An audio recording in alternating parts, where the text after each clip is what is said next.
السلام عليكم.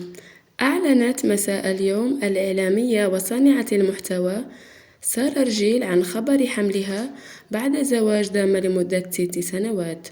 وكانت المؤثرة قد حمست متابعيها ليلة أمس وأخبرتهم أن يبقوا في الانتظار لأنها ستعلن عن خبر مهم يوم الخميس. ونشرت المؤثرة فيديو عبر خاصية ستوري في حسابها على الانستغرام وهي تبكي ومتأثرة بشدة. وكانت سارة قد نشرت منشورا عبر حسابها على الانستغرام قالت فيه: الحمد لله الحمد لله الحمد لله. ل6 سنوات كاملة كان دعائي أنا وزوجي: ربي لا تذرني فردا وأنت خير الوارثين.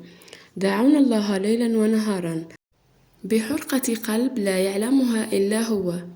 شفنا كل شي وسمعنا كل شي وصبرنا، وين رحنا قالوا مستحيل وصبرنا، درنا اليد في اليد وصبرنا.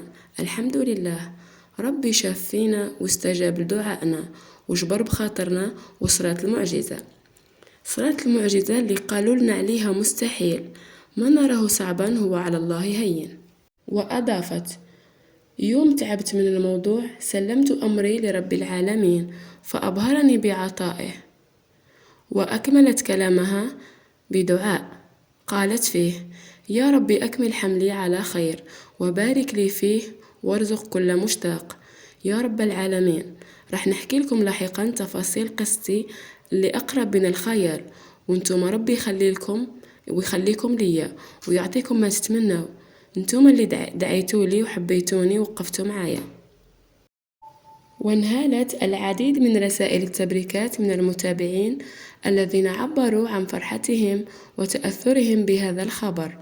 ووعدت المؤثرة سارة رجيل بنشر فيديو في الأيام القليلة المقبلة تحكي فيه بالتفاصيل عن رحلتها طوال 6 سنوات. لمتابعة المزيد من الفيديوهات يرجى الاشتراك في القناة وتفعيل زر الجرس ليصلكم كل جديد.